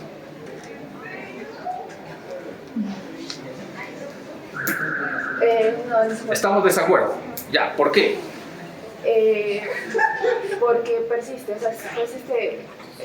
todos los signos, la persona tiene media está menos de 65, la frecuencia cardíaca está elevada, la saturación está baja, a pesar de que se le ha dado oxigenoterapia, Ahí dice que se le ha dado norepinefrina en dosis elevadas. Sí, entonces no O sea que ya no ha respondido a qué. al tratamiento inicial. Así es, no ha respondido a. Para haberle dado vasoactivos, no ha respondido a norepinefrina. Perdón, a fluidos. No ha respondido a fluidos.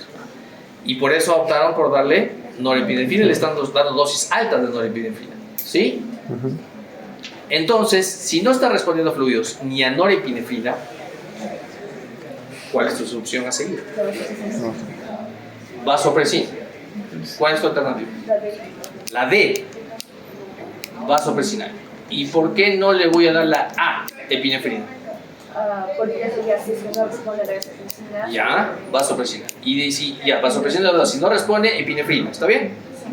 Y considerar hidrocortisona 200 miligramos cada 24 segundos, menos sin infusión. Entonces sea shock séptico refractario. Ya, shock séptico refractario. Correcto. Ya. Lactato de Ringer 2500, 2100, ya no. Porque ya se le ha dado. Ya se le debe, ¿verdad? O más bien le voy a generar sobrecarga de volumen. Y además hemos dicho que hay que darle tempranamente, ir escalando los vasopresores y si no, hidrocortisona. Y solo para terminar, ya que hemos escogido y sí, es la respuesta correcta.